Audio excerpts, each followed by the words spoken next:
Hello दोस्तों, स्वागत है आपका स्टडी IQ PCS सारथी चैनल में। और मैं अभिनव राज आपके लिए 67th BPSC मेंस को टारगेट करते हुए यहाँ डिस्कशन वीडियोज लेकर आ रहा हूँ, जो कि मोस्ट प्रोबेबल क्वेश्चंस की एक लंबी सीरीज है। हिस्ट्री सेक्शन को हम देख रहे हैं, या ज़्यादा उचित होगा ये कहना कि GS पेपर 1 पर अभी हमारा फोकस है। और आप लोगों से रोज ये पूछा जाता है कि अब आप किस टॉपिक पर हमसे वीडियो चाहते हैं, और आप कमेंट सेक्शन में बता भी रहे हैं। उसके आधार पर हम आपके लिए लगातार वीडियोस लेते आ रहे हैं। जैसा कि हाल फिलहाल में अभी आपके कमेंट्स पढ़ने से पता चल रहा है कि आप इंटरनेशनल रिलेशन और currents affair, science and tech के क्वेश्चन चाह रहे हैं, तो इस स्पेसिफिक वीडियो के बाद हम लोग GS पेपर 1 के सेक्शंस को छोड़ के, या कह लें हिस्ट्री के सेक्शन को छोड़ के, international relation, science and tech, currents affair, इन चीज़ों पर अब फोकस करेंगे। आगे बढ़ते हैं, लेकिन उससे पहले मैं आपको ये बता देना चाहता हूं कि आप मुझसे पर्सनली टेलीग्राम पर कनेक्ट हो सकते हैं।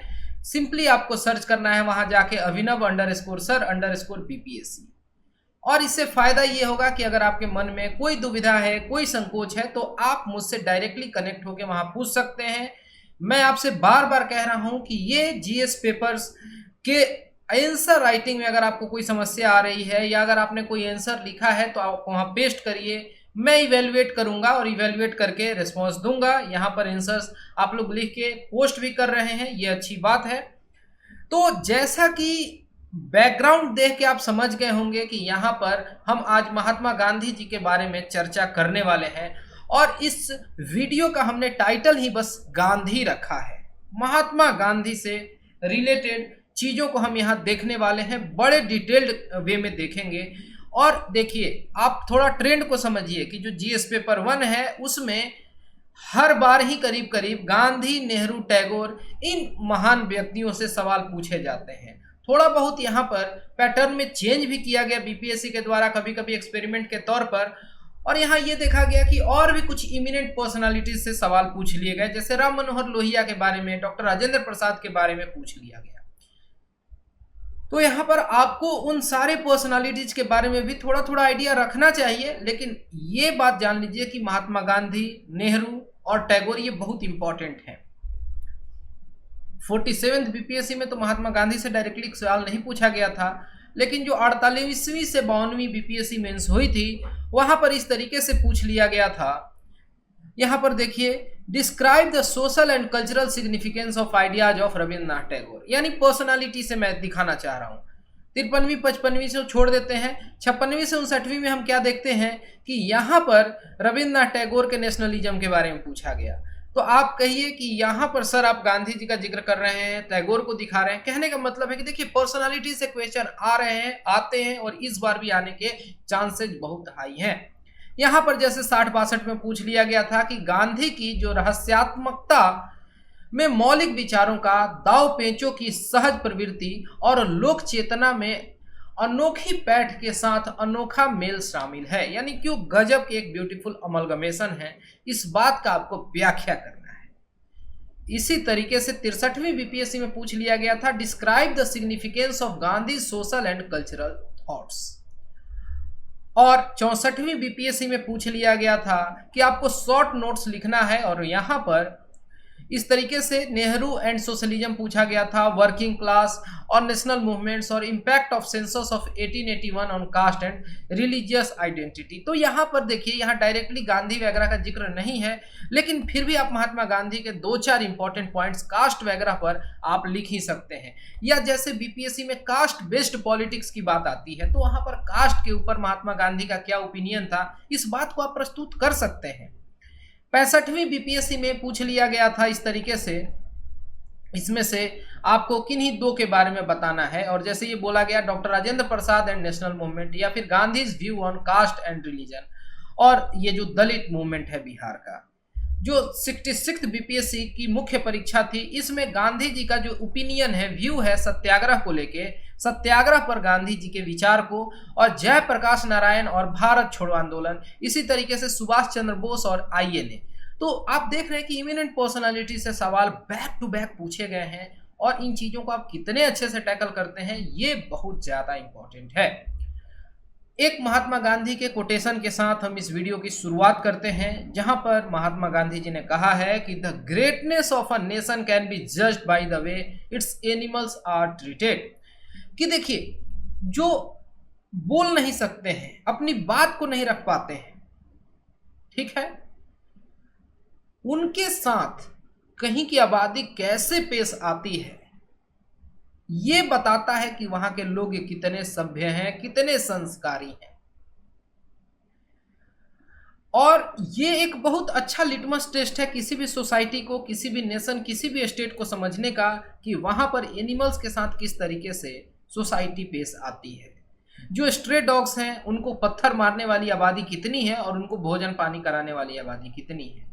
या केवल स्ट्रे एनिमल्स की ही बात नहीं हो रही है, वन्य जीवों की भी बात सोच लीजिए एक बार, कि जिस तरीके से इंसान इंक्रोच करते जा रहा है जंगलों में, और जिस तरीके से मैन एनिमल कन्फ्लिक्ट्स हो रहे हैं, और वहाँ पर हमारे वजह से जो ये जीव जंतु हैं वो तबाह हो रहे हैं।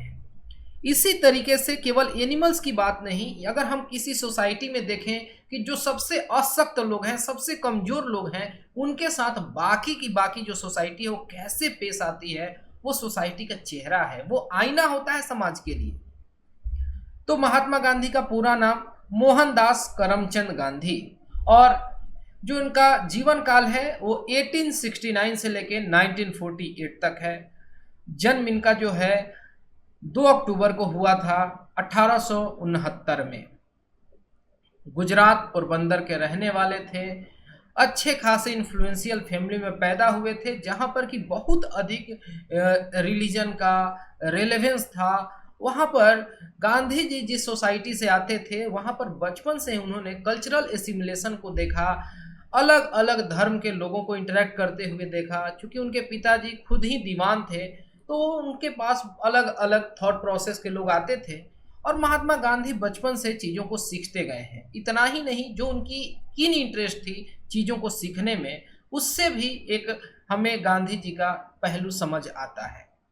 अगर हम महात्मा गांधी को अच्छे से समझें तो वहाँ पर आपको इन सारे सवालों का जवाब मिल जाना चाहिए कि इंड्स एंड मीन्स से गांधी जी क्या कहना चाहते थे, सत्याग्रह का उनके लिए क्या मामला था, अहिंसा को कैसे देखते थे, नैतिकता पर गांधी जी का क्या कहना था, धर्म को कैसे देखते थे, स्वराज का क्या मतलब था उनके लिए, स्वदेशी का क्या मतलब था, राज्य समाज और सर्वोदय को कैसे देखते थे या क्या मानते थे, सभ्यता पर गांधी जी का क्या टिप्पणी था, ये कम्युनल इशू जो ये सांप्रदायिक मुद्दे हो जाते हैं, इस पर महात्मा गांधी का क्या कहना था, आर्थिक व्यवस्था और अवधारणा, इसी तरीके से ट्रस्टीशिप पर महात्मा गांधी जी के क्या विचार थे, गैर कब्जे नॉन पोसेशन, और स्पिरिट ऑफ ह्यूमैनिटी, ये यहाँ पर वाई जो है नीचे भाग आया है, स्पिरिट ऑफ ह्यूमैनिटी यानी मानवता की जो आत्मा है, सेल्फ डिसिप्लिन यानी अनुशासन, शिक्षा पर, सामाजिक आदेश पर, महिलाओं की स्थिति पर,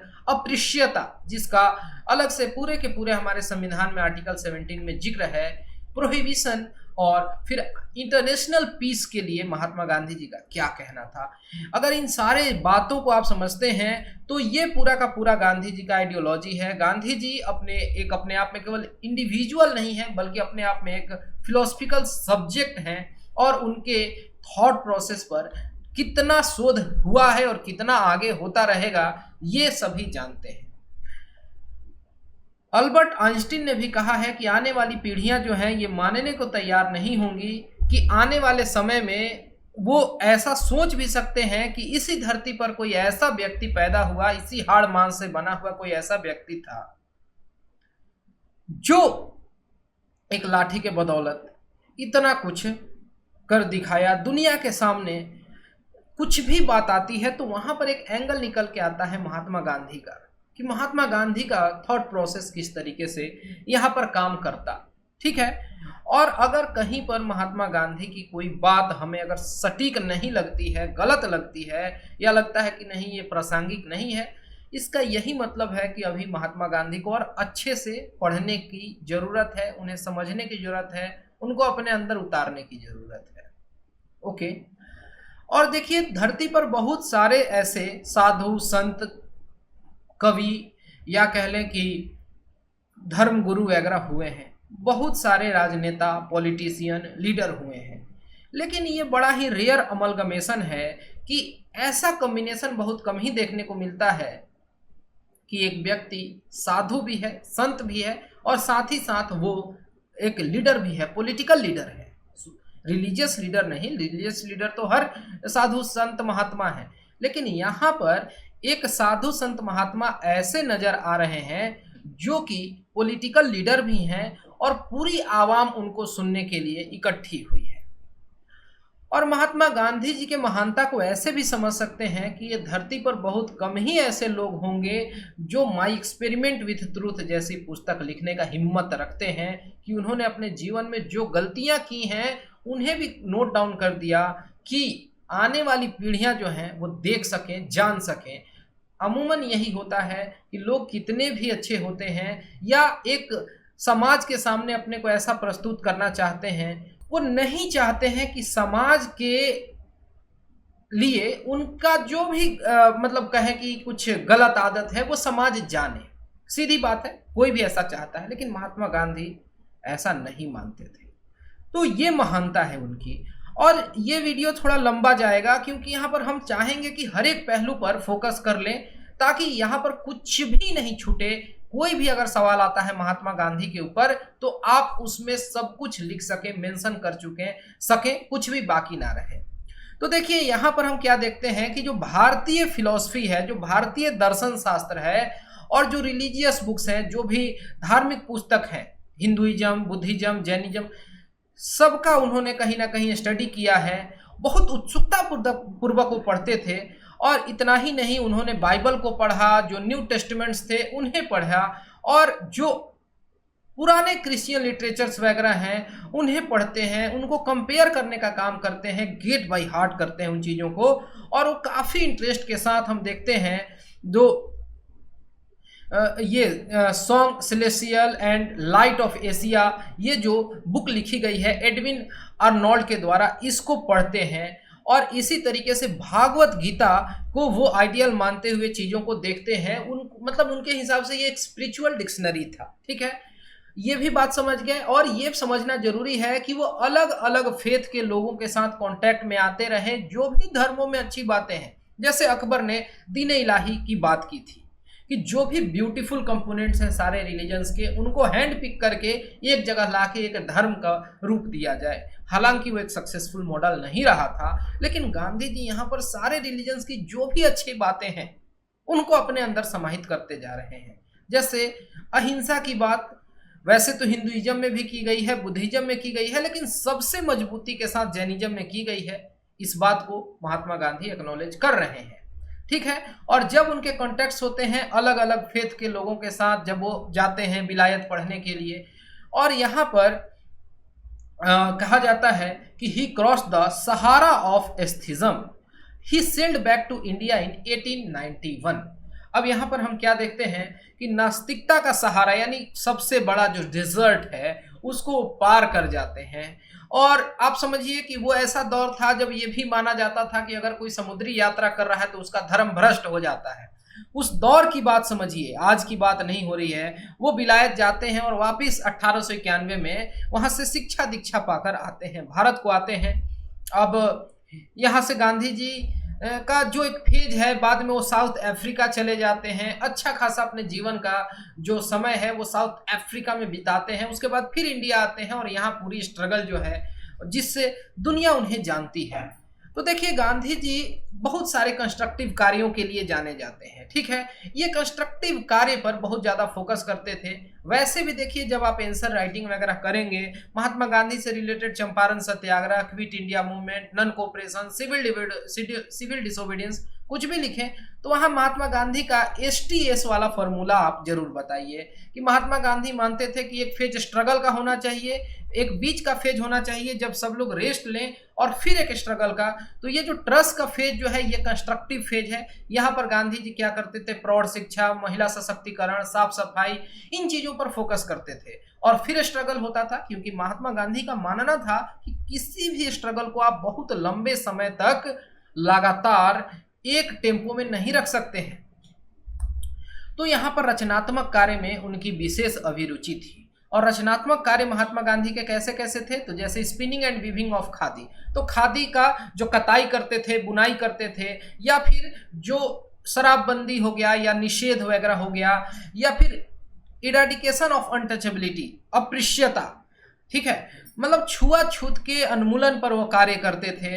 हिंदू मुस्लिम एकता को बढ़ाने के लिए वो काफी मुखर थे। तो ये सब उनके कंस्ट्रक्टिव या रचनात्मक कार्य थे जिसमें महात्मा गांधी हमेशा लगे रहते थे।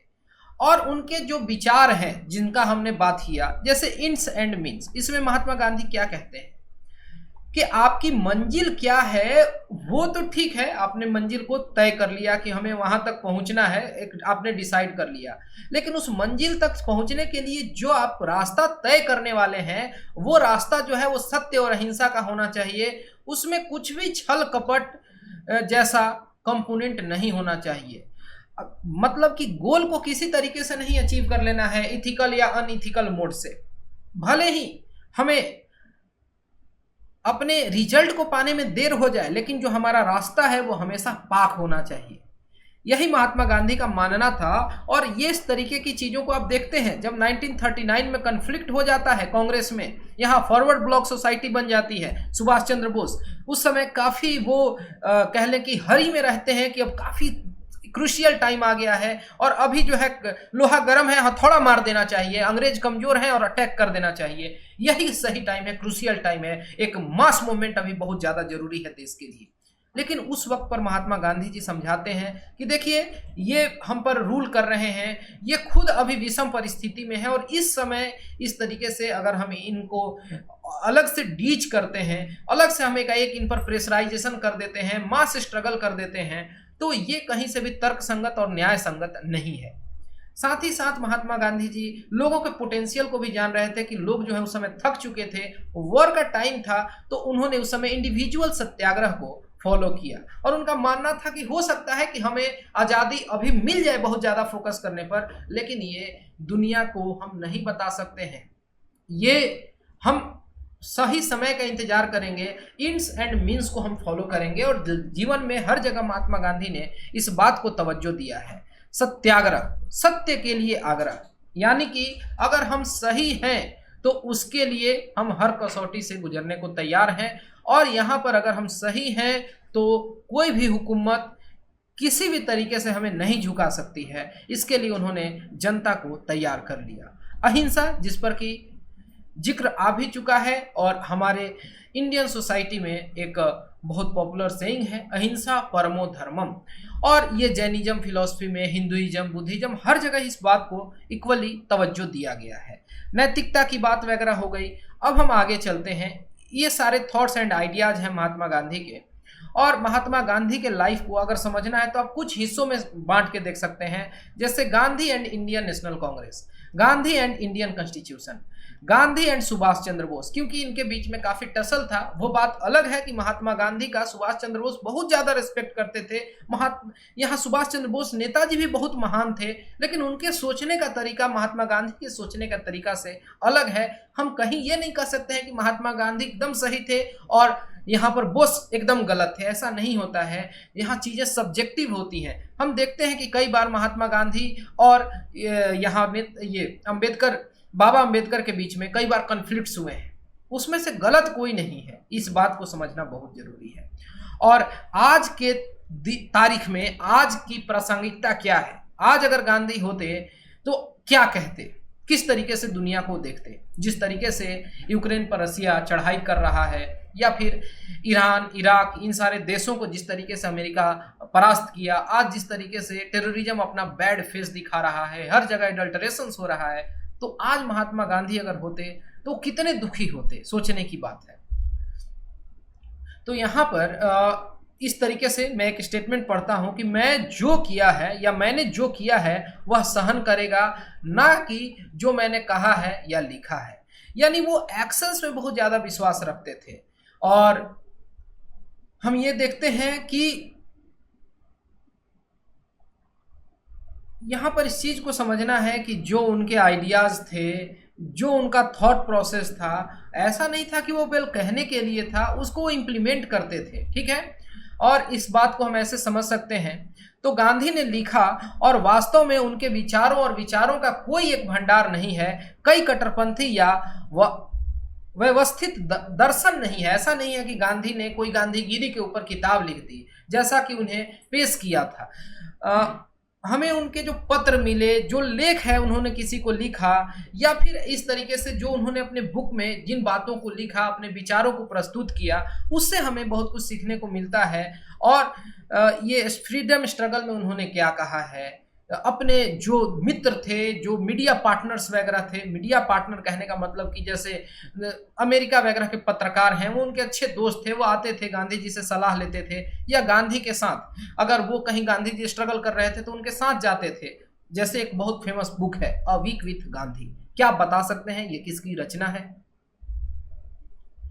तो यहां पर गांधी जी कहते हैं कि truth is God to Gandhi, मतलब truth is God to Gandhi, ये बात जानना है कि महात्मा गांधी के लिए सत्य जो है वो भगवान है, and the way to that God is through ahimsa और नॉन वायलेंस। और उस भगवान तक पहुंचने का एक ही रास्ता है, या एक बहुत इंपॉर्टेंट उसमें पाथ में चीज है, वो है अहिंसा, नॉन वायलेंस, किसी को आप आहत नहीं पहुंचाइए।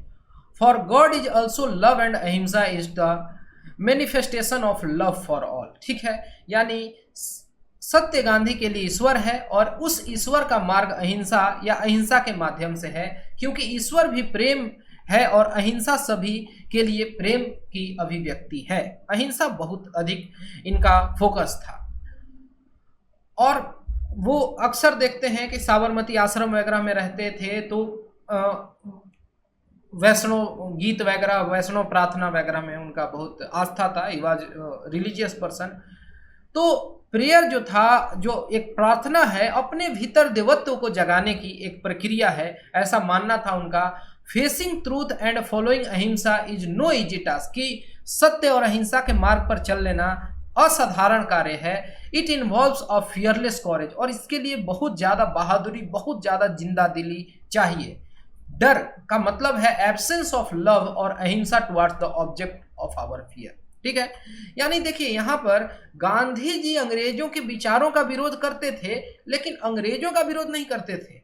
ठीक है, अगर अंग्रेज कुछ गलत कर रहे हैं उस बात पर, ऐसा नहीं है कि उनका अंग्रेजों के प्रति घृणा था या उनके साथ इस तरीके से पेश आते थे कि ये खराब लोग हैं। इन लोगों का आइडिया गलत है, इस बात को उन्हें समझाते थे। इस बात को आप समझिए।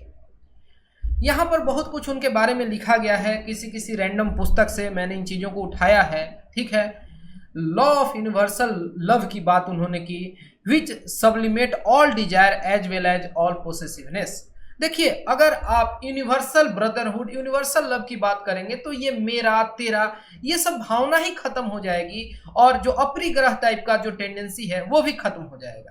तो इस तरीके की बात भी गांधी जी ने की थी। Non violence as an ethical norm is generally considered basic to Gandhi's philosophy, a kind of foundation stone. यानी कि एक तरीके से महात्मा गांधी के विचारधारा के लिए एक नींव का पत्थर है, एक नैतिक आदर्श के रूप में अहिंसा को देखा गया है। अगर कुछ भी लिखने को आता है तो आप इस तरीके के स्टेटमेंट्स को वहां रख सकते हैं। और उन्होंने बहुत सारे ऐसे इंस्टेंस पर नॉन वायलेंस के ऊपर बात की है।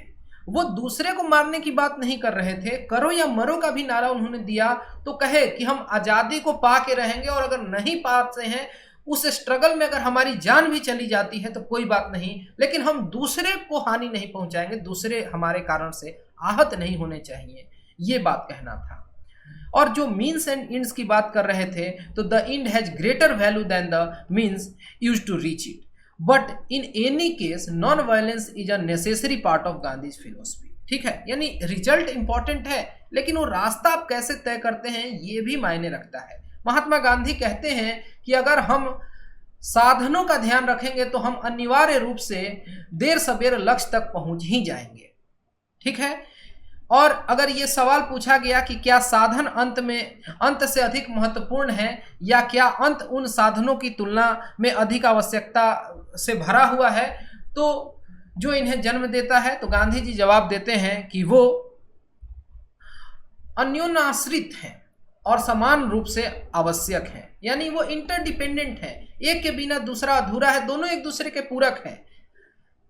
रास्ते का कोई मतलब नहीं अगर मंजिल नहीं है, और मंजिल तक पहुंचने का अगर रास्ता नहीं है तो मंजिल किसी काम की नहीं है। दोनों एक दूसरे के पूरक हैं। इस बात को गांधी जी अच्छे से रख पाते हैं। अगर रास्ता ही गलत है, अगर मीन्स जो है कहीं पहुंचना है हमें, और हमारा जो मीन्स है, जो पाथ जो हम फॉलो कर रहे हैं वही रॉन्ग है, तो right goal will not be reached. ये बात ऐसा कहना है गांधी जी का। और if it is reached, a disvalue will in addition be realised. तो अगर हम पहुंच भी जाएंगे तो हम खुश नहीं रह सकते हैं, क्योंकि अगर वहां तक पहुंचने के लिए हमने सही पथ नहीं फॉलो किया है। If the means are right, the right goal will be reach without any negative side effect. अगर हमारा इरादा या रास्ता जो है वो नेक है, पाक है, तो हम सही मंजिल पर पहुंचेंगे। वहां पहुंचने से हमें कोई रोकेगा भी नहीं, और जब हम पहुंच जाएंगे तो वहां पर कोई साइड इफेक्ट भी नहीं होगा। किसी भी तरीके की मन में दुविधा, संकोच या डर या फिर निगेटिविटी नहीं रहेगी कि यहां तक पहुंचने के लिए हमने ये कार्य गलत कर दिया।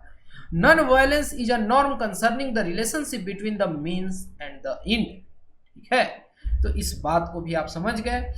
यही सारी कुछ बातें हैं जिसको आप कह सकते हैं कि अगर भारत हथियार उठाता है तो वह तेजी से जीत हासिल कर सकता है। ऐसी स्थिति में भारत मेरे दिल के गौरव के रूप अपना स्थान खो देगा। ओके, यानी कि फ्रीडम को पा लेना फाइनल गोल नहीं है। सत्य और अहिंसा के माध्यम से फ्रीडम को पाना, ताकि हम दुनिया के लिए एक सिग्नेचर एग्जाम्पल भी पेश करेंगे, ये भी यहां पर बात समझ आ जानी चाहिए। सत्याग्रह, अगर आप शब्द को तोड़ के देखें तो सत्य के लिए आग्रह, ये हो गया। अहिंसा या फिर जो नॉन वायलेंस है, ये तो हाईएस्ट ड्यूटी हो गया। और ये सारी बातें जो है महाभारत में भी कही गई हैं। इसका जो प्रैक्टिकल एप्लीकेशन है वो हम जीवन में देखें तो सत्याग्रह के थ्रू है। सत्याग्रह यानी कि जो हमारी आत्मा है उसके बल को हम समझते हैं। यहाँ से गांधी जी का कहना है कि ये बेस्ड है इस एजम्पशन पर, इस तरीके की अगर हम माने, इस धारणा पर ये बेस्ड है, the world rest on the bedrock of सत्य या फिर ट्रूथ, कि जो कुछ भी है ना, अगर ये धरती टिकी हुई है तो इसी सत्य के बेडरॉक पर, कह ले इसी शिला पर, आधारशिला पर टिकी हुई है। जो उनका एक इंपॉर्टेंट मैगजीन रहा है इंडियन ओपिनियन, वहां पर महात्मा गांधी डिस्क्राइब करते हैं सत्याग्रह को as firmness in a good cause, यानी कि एक अच्छे कारण के लिए दृढ़ता। यंग इंडिया जो पब्लिश हुई उसमें वो पॉइंट आउट करते हैं कि जो सत्याग्रह है एक नया नाम है लॉ ऑफ सेल्फ सफरिंग का। सेल्फ सफरिंग का क्या मतलब हुआ, आप बताइए। तो ये हम कह सकते हैं कि आत्मनिर्भरता, ठीक है, या खुद को वेदना देना। अगर जैसे कि अगर हमसे कोई गलती हो गई तो हम उसके लिए खुद को मतलब कि पेन दें, ये सब कुछ उसमें मतलब उनका मानना था। और हिंद स्वराज में उन्होंने प्रोक्लेम किया कि सैक्रिफाइस ऑफ सेल्फ, यानी कि खुद की मतलब बलिदान अगर कह लें, is infinitely superior to sacrifice of others, कि दूसरे का अगर बलि चढ़ा दे तो बहुत आसान काम है, लेकिन खुद की बलि चढ़ा देना तो सब कोई दधीची मुनि नहीं बनता। यही बात कही गई है। And that a self sufferer does not make others suffer for his mistakes.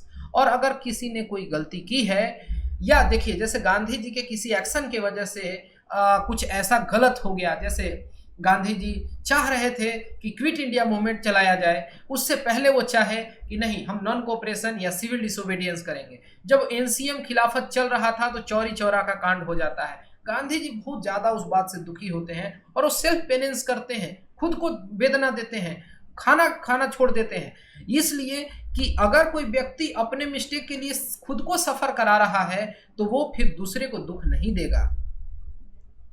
यहां पर स्वार्थ और सत्याग्रह कभी भी एक साथ नहीं चल सकते। कोई भी अगर व्यक्ति स्वार्थी है तो सत्याग्रही हो ही नहीं सकता है। अगर किसी को सत्याग्रह के पाथ पर चलना होगा तो ये जो मेरा तेरा वाला बात है उसको छोड़ देना होगा। ये विश्व बंधुता में विश्वास रखनी होगी, वसुधैव कुटुंबकम को मानना होगा कि संपूर्ण विश्व एक परिवार के समान है और पूरे परिवार का मुझे देखभाल भरण पोषण करना है। यहाँ पर हम देखते हैं कि जब वो अफ्रीका में भी रहे, साउथ अफ्रीका में भी रहे, तो इस तरीके के प्रैक्टिस को वो फॉलो कर रहे थे। इंडिया में आकर वो फुल फ्लेज इस मोड में आ जाते हैं और फास्टिंग को भी उन्होंने सत्याग्रह का एक मार्ग बताया। और इसीलिए हमने देखा कि महात्मा गांधी कई बार भूख हड़ताल पर गए, लेकिन इसका जो पर्पस है वो सेल्फ प्यूरिफिकेशन उन्होंने बताया, और बताया गया उनके द्वारा कि एक माध्यम है ऑफ गेनिंग मोरल स्ट्रेंथ, कि खुद का जो नैतिकता है वो सुदृढ़ होती है, इसे नैतिक शक्ति मिलती है, नॉट अ मीन्स ऑफ कोएर्सन। यानी कि इस बात को बहुत अच्छे से समझ लेना जरूरी है कि उपवास जो है उससे आत्मशुद्धि होती है, नैतिक शक्ति प्राप्त होती है, ये जबरदस्ती का साधन नहीं है। यानी अपनी बात को मनवाने के लिए हम भूख हड़ताल कर ले तो ये जस्टिफाइड नहीं है, ठीक है। It is only to be used as last resort and it implies not merely the physical capacity to withstand hunger but a spiritual strength of purpose and faith in God। यानी कि ऐसा नहीं कि शारीरिक क्षमता है कि हम इतने दिन भूखे रह सकते हैं, बल्कि इसमें वो भी कंपोनेंट शामिल है कि भगवान में उद्देश्य और विश्वास की जो आध्यात्मिक शक्ति है उसका भी ये परीक्षण है अपने आप में। ये बात महात्मा गांधी कहते हैं। जब बात नैतिकता की आती है तो गांधी जी जो थे वो अपने आप में एक बहुत बड़े आदर्शवादी थे। वो आदर्श पाथ को कभी छोड़ने का काम किए ही नहीं, ठीक है। यहां पर हम देखते हैं कि वो असंभव व्यवहारिक मानदंडों का प्रस्तुति कहीं नहीं किए। वो घोषणा यहां पर देखते हैं कि वे घोषणा करते हैं कि नैतिकता का नैतिक आदर्शों के रूप में एक बिना शर्त चरित्र है, लेकिन फिर भी यह केवल ऋषि या संतों के लिए नहीं है, यह आम आदमी के लिए भी है। जनरली क्या है कि जब हम स्पिरिचुअलिज्म की बात करते हैं, मेडिटेशन की बात करते हैं, मोरालिटी की बात करते हैं, तो हम मान के चलते हैं कि ये केवल साधु संत के लिए है। लेकिन कहे कि नहीं, आप जो है ये गृहस्थ आश्रम में भी रहते हुए इन सारे पाथों को, इन सारे मार्गों को बहुत अच्छे से फॉलो कर सकते हैं। गांधी ने नैतिक प्रचारकों की कड़ी आलोचना की जो खुद अपने ऊपर खरे नहीं उतरते, मतलब इन शिक्षाओं को लेकर ये बातें की गई। देखिए, जैसे कि एक एग्जाम्पल के तौर पर मैं बताता हूं। एक बार एक लेडी अपने बच्चे को लेकर आती है महात्मा गांधी जी के आश्रम में और कहती हैं कि बापू, ये जो मेरा बेटा है ये बहुत ज़्यादा गुड़ या शक्कर खाता है, मैं इसे आपके पास लेकर आई हूं क्योंकि अगर आप बोल देंगे कि शक्कर या जो गुड़ है तुम कम खाओ तो ये सच में गुड़ या शक्कर खाना कम कर देगा। महात्मा गांधी जी कहते हैं कि ठीक है, आप इस बच्चे को हफ्ता या 10 दिन बाद लेके आइए। वो लेडी चली जाती हैं, महिला चली जाती हैं। जब 10 दिन बाद आती हैं तो महात्मा गांधी जी उस बच्चे को बोलते हैं कि देखो, बहुत ज़्यादा चीनी का, गुड़ का या शक्कर का प्रयोग नहीं करना चाहिए, ये स्वास्थ्यवर्धक नहीं है और इसके खाने से हमारे शरीर को ही ज़्यादा घाटा होता है, ज़्यादा घाव, फोड़े, फुंसी होते हैं और भी नाना प्रकार की बीमारियां होती हैं, इसका प्रयोग कम करना चाहिए।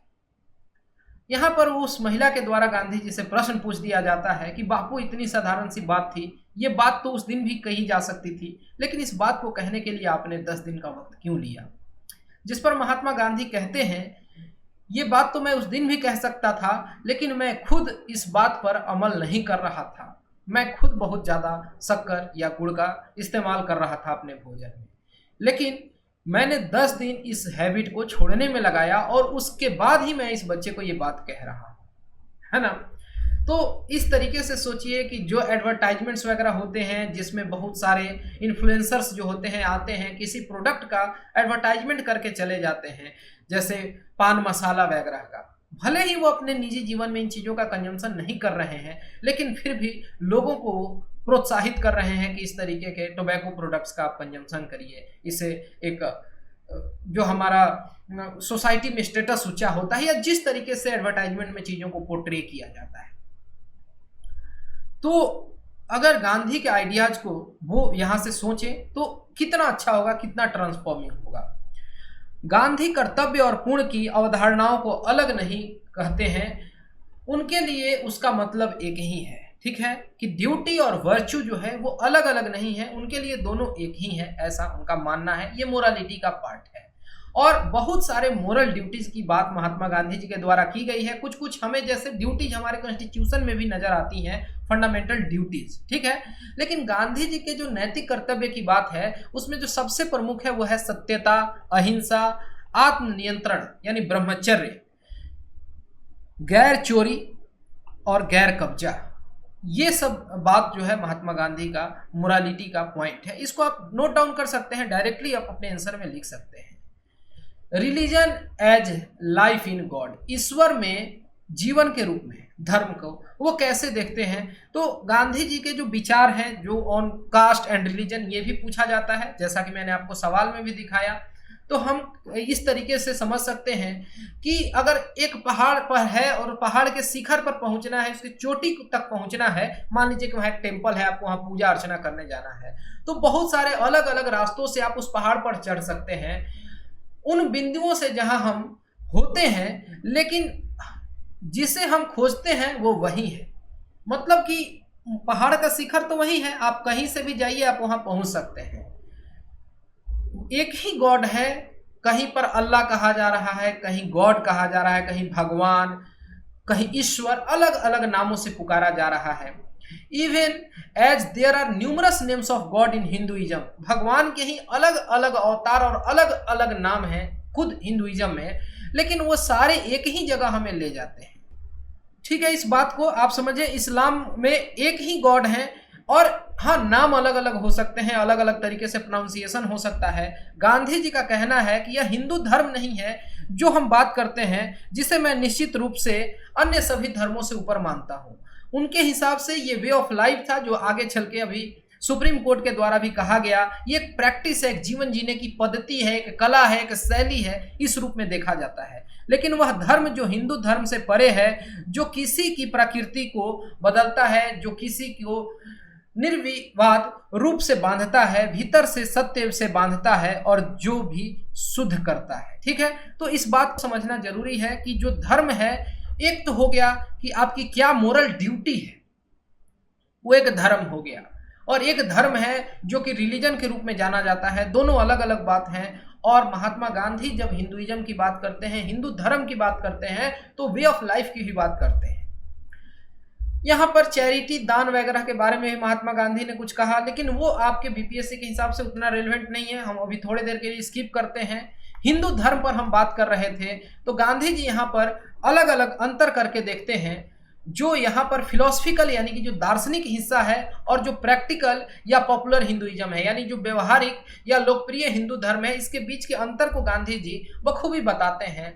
The two streams in which his view it had become polarised, तो ये भी समझने की जरूरत है। ये दोनों अलग अलग चरम है, एक जो कि प्रैक्टिस की जा रही है और एक जो फिलॉसफी है, जो दर्शन है। दो चरम सीमाएं जिनमें उनके विचार में यह ध्रुवीकृत हो गया है या हो गया था, और तर्क दिया कि वे नैतिकता और संतोषजनक सिद्धांत को विकसित करने के लिए अपने स्वयं के अलग अलग तरीकों से विफल रहे थे। ओके, और स्वराज को लेकर उन्होंने एक पुस्तक लिखी, हिंद स्वराज।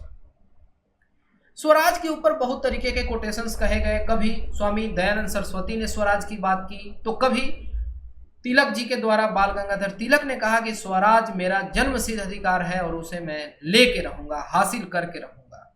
गांधी जी भी स्वराज को समझते हैं, मानते हैं, और जो स्वराज शब्द है ये गांधी जी के लेखन में पहली बार दिखता है नवंबर 3, 1905 को।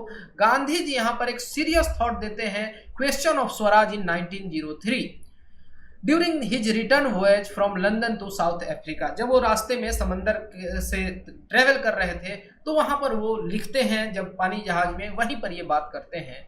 और ये सवाल का वो जवाब दे रहे थे। To the Indian school of violence and prototype in South Africa he wrote for the columns of Indian Opinion a series of articles on swaraj that subsequently appeared in book form with the title Hind Swaraj. आप इसको पढ़ सकते हैं, ये question answer के book में हिंद स्वराज काफी अच्छी एक पुस्तक है। यहाँ पर हम देखते हैं कि हिंद स्वराज में ये एक्सप्रेस किया गया था पहली बार कि गांधी जी का जो कॉम्प्रिहेंसिव व्यू था about the nature and picture of Swaraj, जो स्पिरिट है स्वराज का, कहने का मतलब है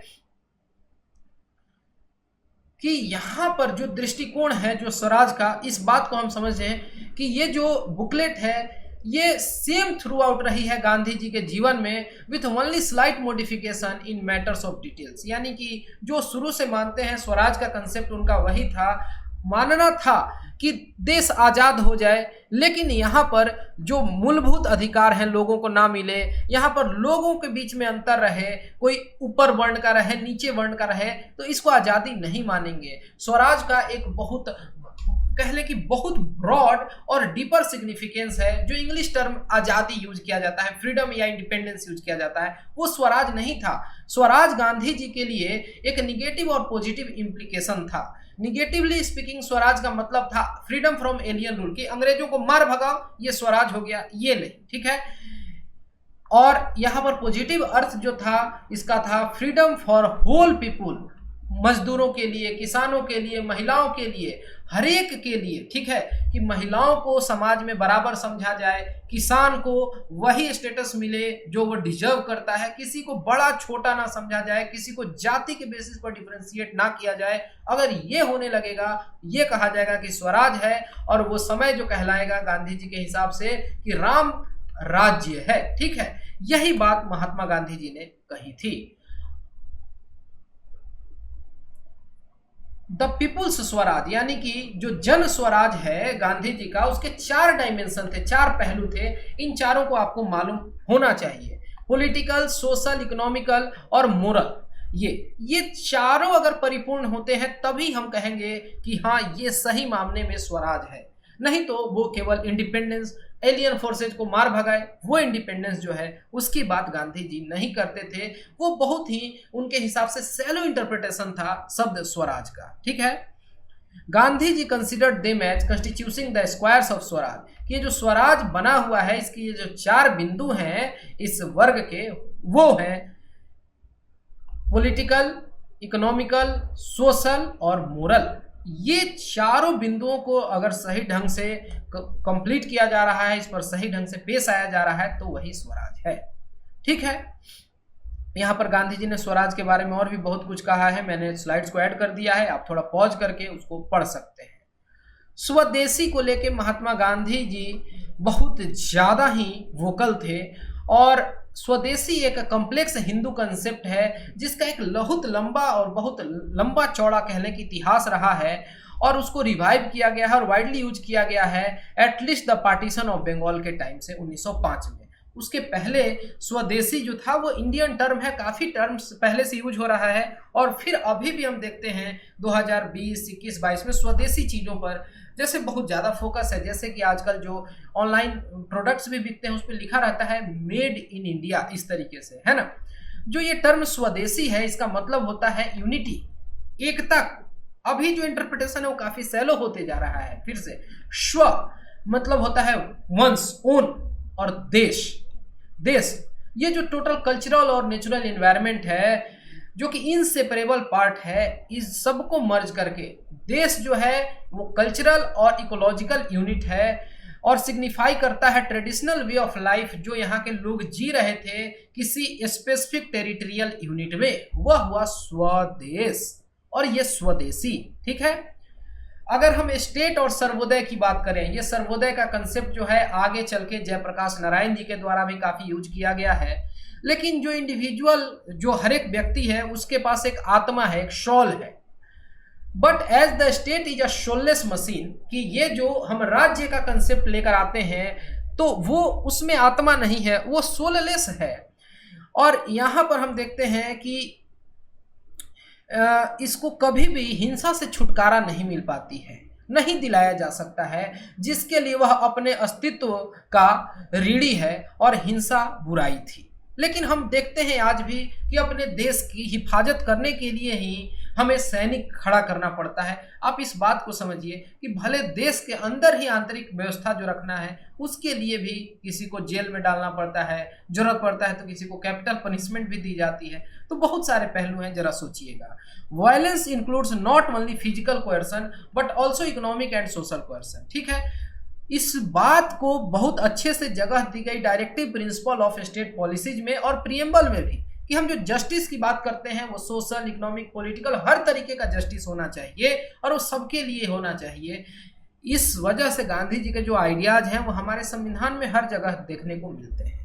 अगर हम सांप्रदायिक मुद्दों की बात करें, कम्युनल इश्यूज की बात करें, तो जैसे हम देखते हैं कि गांधी जी जो हैं वो हमेशा से सेकुलर आइडियोलॉजीज के थे, वो काफ़ी रिलीजियस थे अपने धर्म को लेकर, लेकिन उनके लिए सर्वधर्म समभाव ये था कंसेप्ट। लेकिन फिर भी हम देखते हैं कि जब खिलाफत मूवमेंट चल रहा था तो गांधी जी उसको नॉन कोऑपरेशन मूवमेंट के साथ मर्ज कर देते हैं, और हम देखते हैं कि खिलाफत और नॉन कोऑपरेशन अलग अलग एक ही सिक्का के दो पहलू थे, और खिलाफत जो है ये हिस्सा बन जाता है कांग्रेस पार्टी के प्रोग्राम का। तो यहाँ पर आइडिया क्या था, यहाँ महात्मा गांधी का केवल एक आइडिया था कि इसी माध्यम से हम हिंदू मुस्लिम को एक साथ एक टेबल पर, एक प्लेटफॉर्म पर ला सकें। हिंदू मुस्लिम की यूनिटी के लिए ये इस तरीके की कंसेप्ट को लेकर आते हैं। ठीक है, उन्होंने कहा भी कि if I had not joined the Khilafat movement I think I would have lost everything, कि अगर मैं खिलाफत आंदोलन से नहीं जुड़ता तो मैं सब कुछ हार जाता। In joining it I had followed what I specially regard as my dharma, कि वो अपने धर्म के हिसाब से वो इंड्स एंड मीन्स की बात को समझते हुए इस बात को रखते हैं। गांधी जी का कहना है या वो महसूस करते हैं कि जो सांप्रदायिक सद्भाव बनाए रखने के लिए प्रेस हमेशा समाज के लिए जरूरी है, वहाँ लिखा जाना चाहिए, पढ़ा जाना चाहिए, उसकी एक बहुत बड़ी भूमिका है। आज का जो मीडिया हाउस है, जो प्रेस है, वो बहुत अलग हो गया है, उन्हीं के द्वारा आज तो दुर्भावना फैलाई जा रही है। लेकिन उस समय गांधी जी कहते हैं कि प्रेस का एक बहुत बड़ा और बड़ा स्पिरिचुअल रोल है, यह लोगों के मन पर एक शक्तिशाली प्रभाव डालता है। उन्होंने हमेशा इच्छा जताई कि समाचार पत्रों और पत्रिकाओं के जो संपादक हैं या जो संवाददाता हैं सहित जिम्मेदार व्यक्तियों द्वारा लेखन के माध्यम से सांप्रदायिक घृणा को रोका जाना चाहिए। देखिए, उस समय भी कुछ लोग ऐसा कॉलम लिखते थे जिससे सांप्रदायिक हिंसा भड़कती थी, उसी के खिलाफ गांधी जी के द्वारा ये बात कही गई थी। अगर हम बात समाजवाद की करें, सोशलिज्म की बात करें, तो उस समय समाजवाद वगैरह का कंसेप्ट भी काफ़ी पॉपुलर हो चुका था, और गांधी जी जो उत्पाद के साधन के राज्य के स्वामित्व की वकालत करने वाले सैद्धांतिक समाजवादी नहीं थे। जैसे कि रसिया वगैरह का मॉडल था कि जो कुछ भी है स्टेट मशीनरी हो, इस तरीके का उनका कहना था कि वह शब्द के शब्द जो समकालीन अर्थ में समाजवादी नहीं थे। जिस तरीके का समाजवाद सोसाइटी एक्सपेक्ट कर रहा था उस तरीके के वो समाजवादी नहीं थे, और उनका जो सोशलिज्म है एक प्रकार का ग्रामीण समाजवाद था। और इसी को लेकर हम देखते हैं कि आर्टिकल 40 को जगह दिया गया है। जब हम ग्राम पंचायतों को सुदृढ़ करने की बात करते हैं, सेल्फ गवर्नेंस की जो बात निकल के आती है हमारे संविधान में, वो गांधी जी के इसी समाजवादी थॉट से निकल के आती है। ठीक है, और यह उनका दृढ़ दृष्टिकोण था कि यह प्रकृति का मौलिक नियम है, बिना किसी अपवाद के, कि प्रकृति दिन प्रतिदिन हमारी इच्छाओं के लिए पर्याप्त उत्पादन करती है, और यदि हर कोई अपने पर्याप्त है और कुछ भी नहीं, तो इस दुनिया में कोई कंगालता नहीं होगी और भूखमरी से मरने वाला कोई आदमी नहीं होगा। ये मानते थे कि नेचर इतना प्रोड्यूस करती है कि हर किसी को कैटर किया जा सके, लेकिन उसके लिए एक बहुत बड़ा ये शर्त है कि कोई भी ग्रीडी ना हो। और उन्होंने कहा कि अर्थ के पास एम्पल है कि वो सबको फीड कर सके, लेकिन उतना नहीं है कि सबके ग्रिड को फुलफिल कर सके, है ना। और इतिहास के सामाजिक विकास के किसी सैद्धांतिक अध्ययन या आलोचनात्मक बौद्धिक विश्लेषण से गांधी समाजवाद के अपने रूप में नहीं पहुंचे। ठीक है, उनका मानना था कि अगर मेजर ऑल्टरेशंस जैसा मैं चाहता हूं, मैं समझता हूं, अगर वो कर दिया जाए तो गांधी से बड़ा कोई सोशलिस्ट नहीं। If Gandhi was a socialist at all, his socialism was entirely his own. उनका अपना सोशलिज्म था। Socialism did not represent itself to him as a necessary and logical stage in social evolution growing out of production relation of capitalism. तो इस तरीके की बात उन्होंने खुद की है सोशलिज्म को लेकर, लेकिन वो ग्रामीण व्यवस्था को सशक्त करना चाहते थे। और उन्होंने कहा है कि मैं खुद को समाजवादी कहता हूँ, मुझे यह शब्द बहुत पसंद है, लेकिन मैं उसी समाजवाद का प्रचार नहीं करूँगा, या मैं उस समाजवाद का प्रचार नहीं करूँगा जैसा कि अधिकांश समाजवादी करते हैं। तो वो समाजवाद को समझते थे, लेकिन उनका समाजवाद का इंटरप्रिटेशन जो है वो बहुत अलग था उस समय के बाकी लीडर्स वगैरह से, जो कि काफी सैलो मीनिंग में समाजवाद को समझ रहे थे। आर्थिक व्यवस्था की अगर अवधारणा करें, कंसेप्ट की बात करें, तो वो इक्वल डिस्ट्रीब्यूशन में मतलब अगर हम उस थ्योरी की बात करें इक्वल डिस्ट्रीब्यूशन की, यानी कि समान वितरण की, तो जो उनका आइडिया था, आइडियल जो हम बात कहें, वो कहे हैं कि my ideal is equal distribution but so far as I can see it is not to be realised. कहते हैं कि मेरा आदर्श समान वितरण है, लेकिन जहां तक मैं देख सकता हूं इसे महसूस नहीं किया जाना चाहिए, इसलिए मैं न्याय संगत वितरण के लिए काम करता हूं, यानी कि इक्विटेबल डिस्ट्रीब्यूशन। अब ये सब टर्म अगर आप यूज करेंगे तो कितना अच्छा होगा कि इक्वल डिस्ट्रीब्यूशन की जगह, वो जो कि इक्वल डिस्ट्रीब्यूशन एक आइडियल कंसेप्ट है, उसके जगह गांधी जी इक्विटेबल डिस्ट्रीब्यूशन की बात करते हैं, यानी कि न्याय संगत वितरण की बात करते हैं। और उनके हिसाब से love and exclusive possession can never go together. इस बात पर हम लोग पहले भी चर्चा कर चुके हैं कि प्यार और अन्याय कब्जे, यानी कि प्रेम और अन्याय कब्जा जो है वो एक साथ हाथ में हाथ डाल के नहीं चल सकता है। अगर हम सिद्धांत की बात करें, थ्योरी में बात करें, when there is perfect love there must be perfect non possession, कि अगर कहीं पर एकदम परफेक्ट मामले में कह लें कि संपूर्ण रूप से अगर कहीं प्रेम है तो वहां गैर कब्जा स्वतः आ ही जाएगा, है ना। ट्रस्टीशिप की बात महात्मा गांधी जी के द्वारा की गई और इससे ही प्रेरित होके बहुत सारे उस समय के बड़े बड़े जो इंडस्ट्रियलिस्ट थे, पैसे वाले लोग थे, वो गांधी जी के समक्ष आ जाते हैं और कहते हैं कि अगर इस देश को सुचारू रूप से चलाना है और उसमें अगर हमारी पूंजी काम आ सकती है तो हम आपको ये दे के चले जाते हैं। Concerning the form of ownership of property, Gandhi ji proposed his well known theory of trusteeship, an economic extension of his philosophical concept of a man as a trustee of all he had, including his power, capacities, energy and time। तो ये केवल trusteeship की बात केवल पैसे के terms में नहीं करते हैं, उसमें पावर की बात करते हैं, कैपेसिटीज की बात करते हैं, एनर्जी और समय सब कुछ देने की बात करते हैं। इस तरीके की न्यासिता की बात गांधी जी के द्वारा की जाती है। और ये जो उनका ट्रस्टीशिप का थ्योरी है, वहां पर उसका मकसद था to avoid the evils and combine the advantage of both capitalism and communism. जो भी एक्सट्रीमिज्म था कम्युनिज्म या कैपिटलिज्म में, उसको दूर भगा देना और जो दोनों में अच्छी बातें हैं उसका एक बढ़िया सा अमलगमेशन तैयार करना महात्मा गांधी के ट्रस्टीशिप का मकसद था। और वहां पर सोशलाइज प्रॉपर्टी विदाउट नेशनलाइजिंग इट, वो बात करते हैं कि जो संपत्ति है उसका राष्ट्रीयकरण किए बिना इसका समाजीकरण करना जाना चाहिए। जैसे कि गांव में हम देखते हैं कि कॉमन ग्रासलैंड हो गया, चारलैंड हो गया, प्लेग्राउंड हो गया, वो क्या है, वो नेशनलाइज नहीं है लेकिन वो सोशलाइज्ड है। इस बात को समझने की जरूरत है।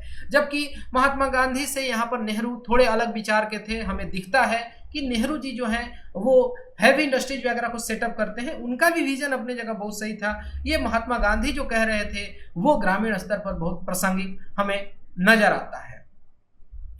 जो ऑनर है और जो वर्कर्स हैं, they are to regard themself as trustee of the consumers and to take care not to produce shoddy goods or charge exorbitant price। कहने का मतलब है कि जो श्रम दान कर सकता है वो श्रम दान करे, जो पूंजी लगा सकता है वो पूंजी लगाए और फिर अच्छा प्रोडक्ट तैयार किया जाए जिसमें मेल मिलावट ना हो। और उस प्रोडक्ट पर यह भी ध्यान रखा जाए कि उसका दाम जो है वो तर्क संगत होना चाहिए, बढ़ा चढ़ा के दाम नहीं रखा जाना चाहिए। हर तरीके से चीजों को वो प्रस्तुत करते हैं। ठीक है, महिलाओं की स्थिति के ऊपर भी महात्मा गांधी बात किए हैं, उस पर हम बात करेंगे, सेपरेटली कर सकते हैं, ये वीडियो काफी लंबा जा रहा है।